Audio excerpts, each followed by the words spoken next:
another Comic Clerks video, and I'm here to talk to you about Flash Season 2, Episode 2, The Flash of Two Worlds. Alright, so this video will contain spoilers, so I'm just letting you guys know beforehand. This episode starts with Jay Garrick trying to explain why he is there.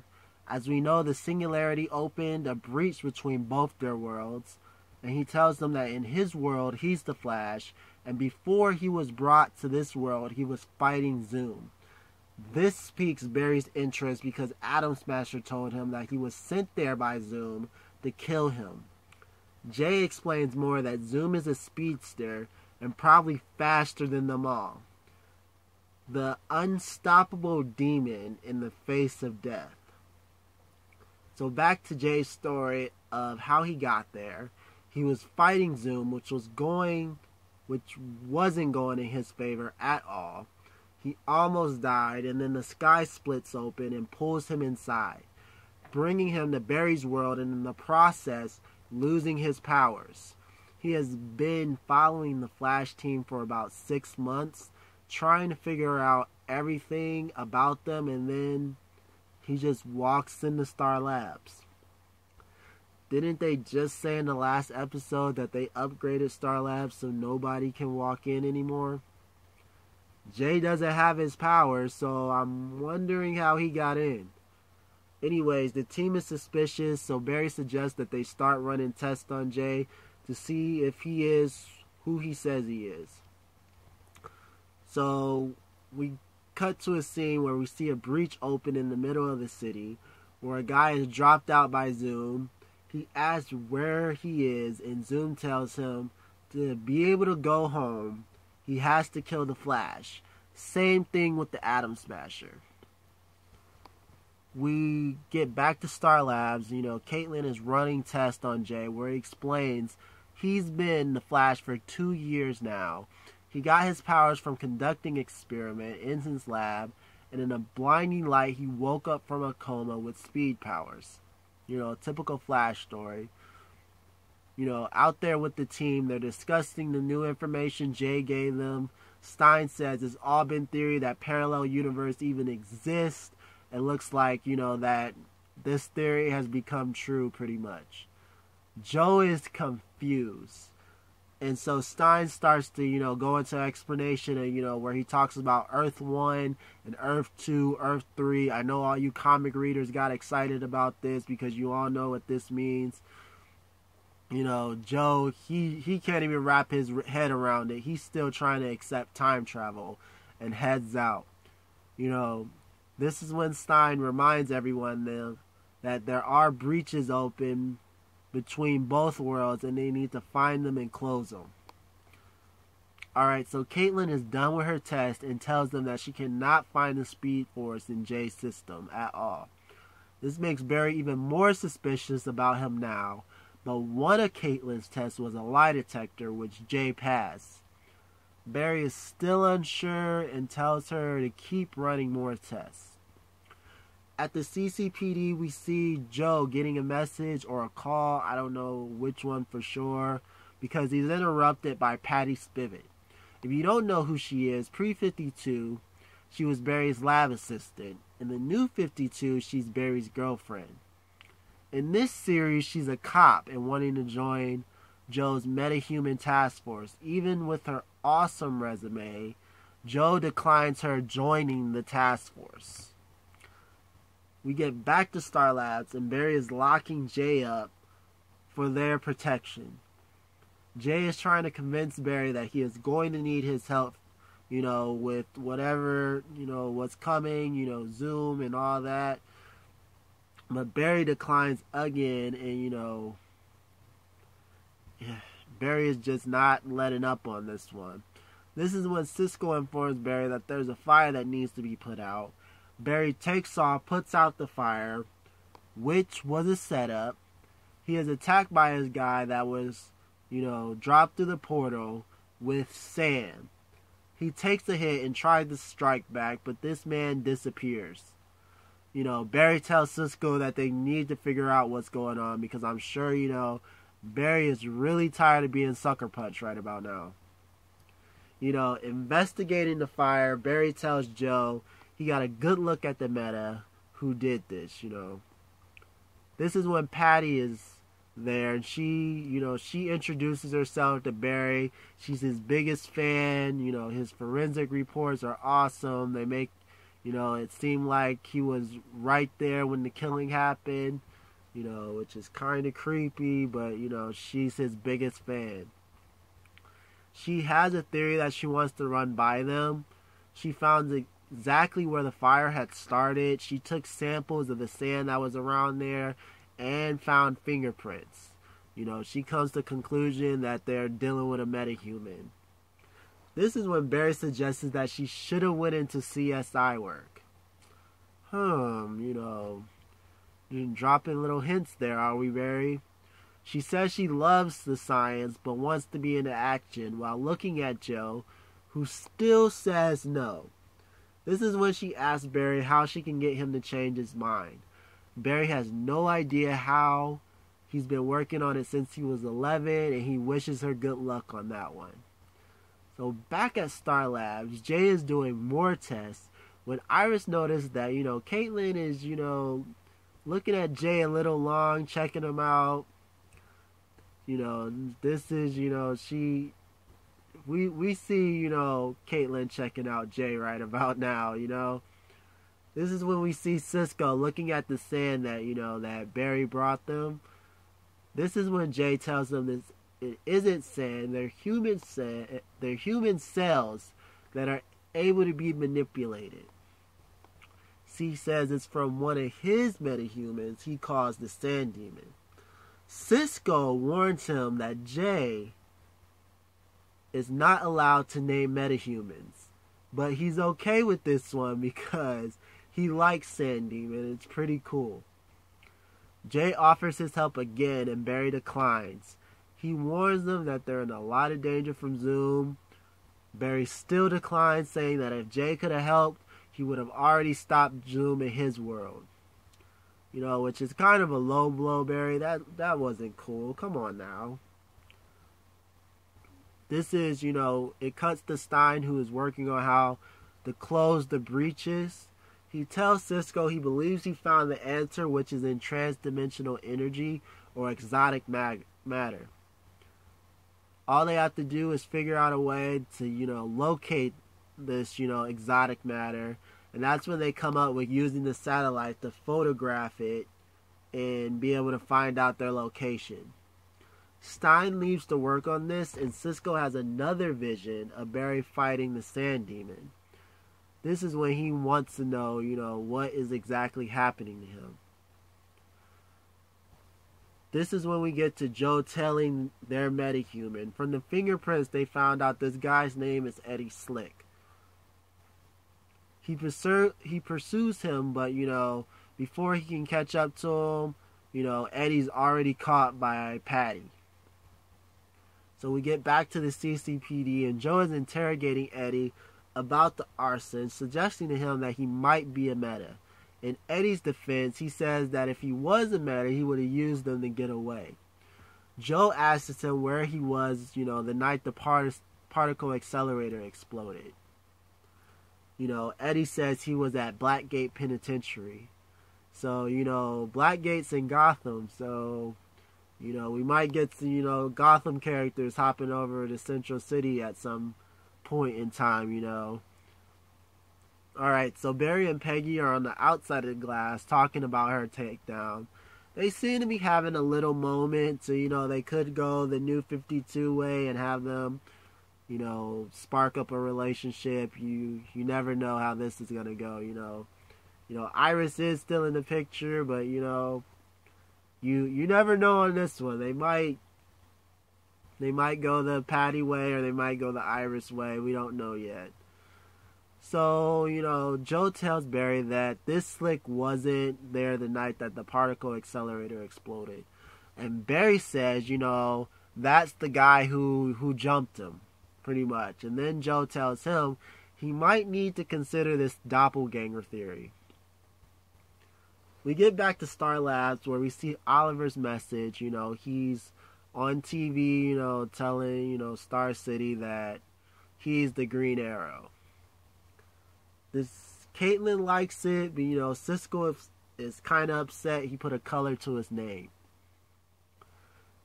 This is when Cisco confirms that the sand is human cells.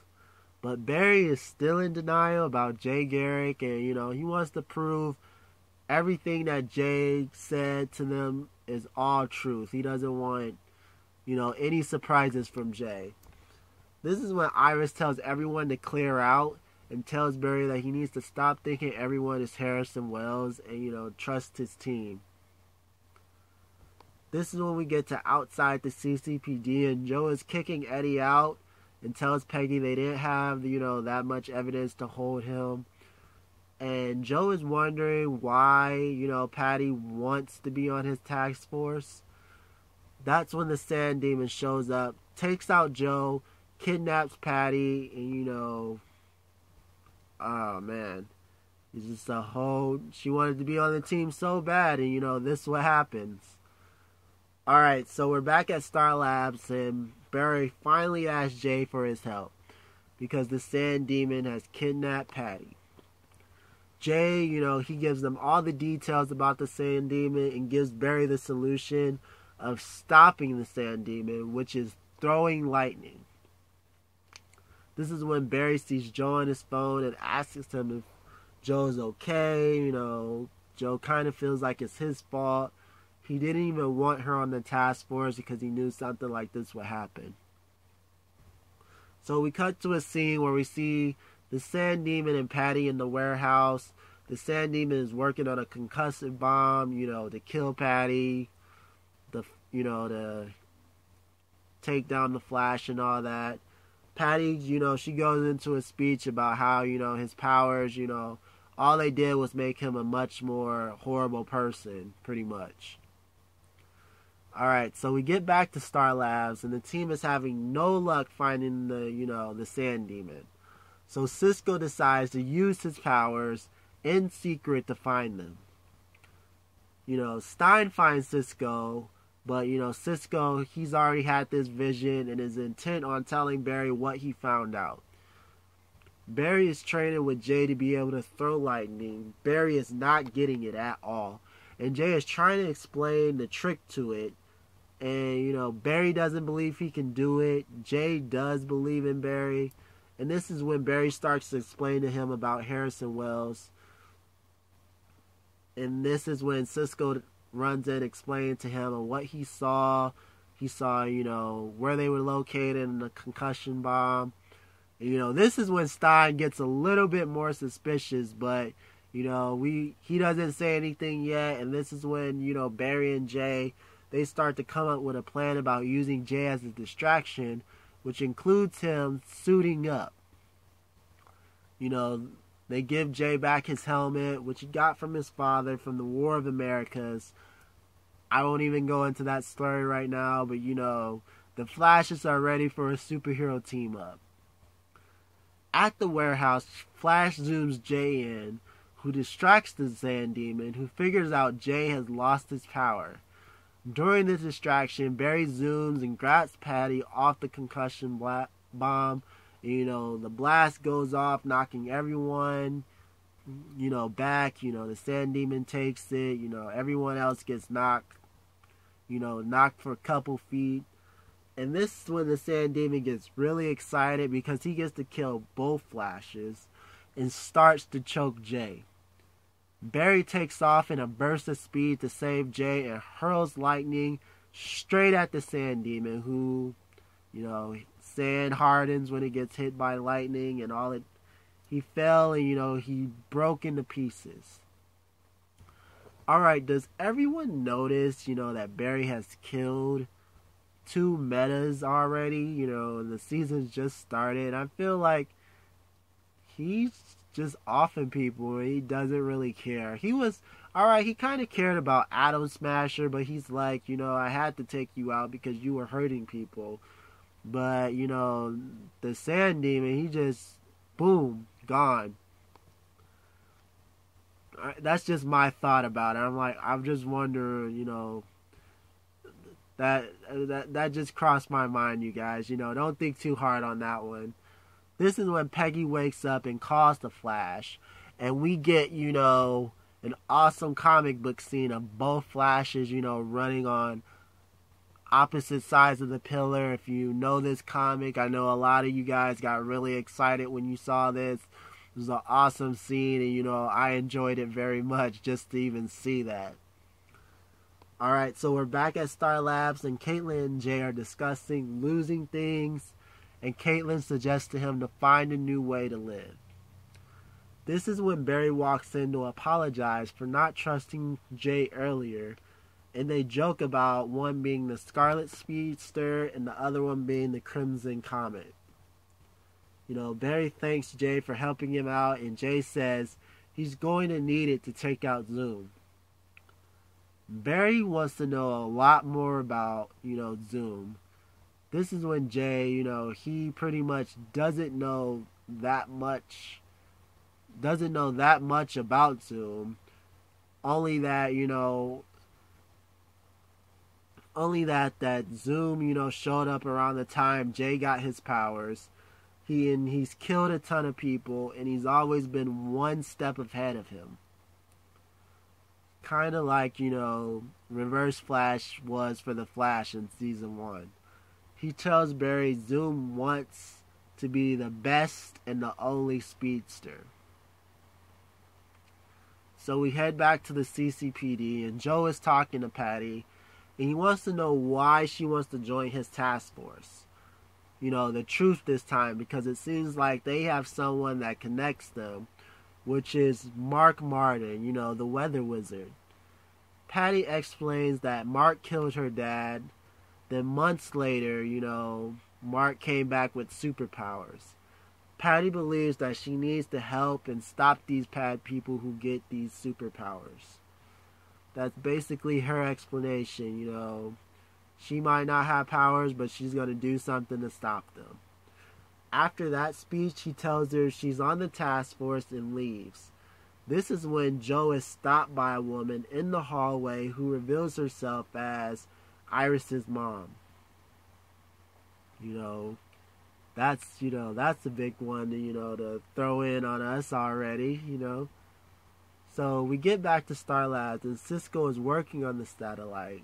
And Stein wants to know how he figured out the Sand Demon's location and the concussive bomb.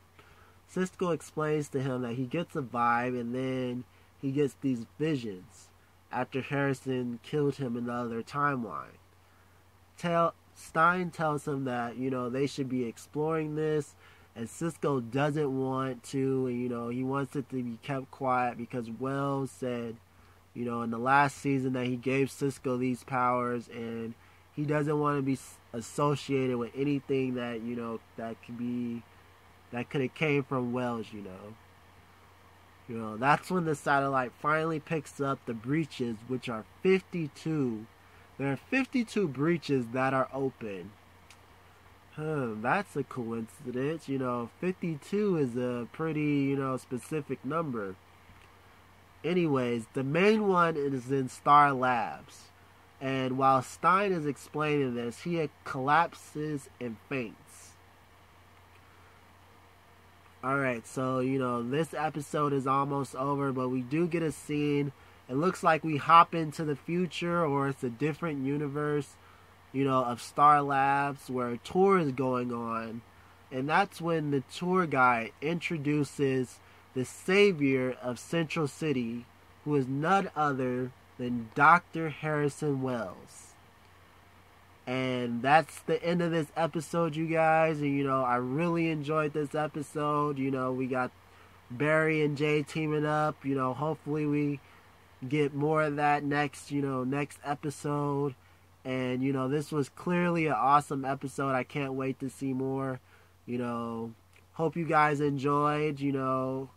Leave some comments in the, comic section. Tell me what you didn't like about this episode or what you did like, you guys. Alright, you guys. Enjoy your week, I'm out.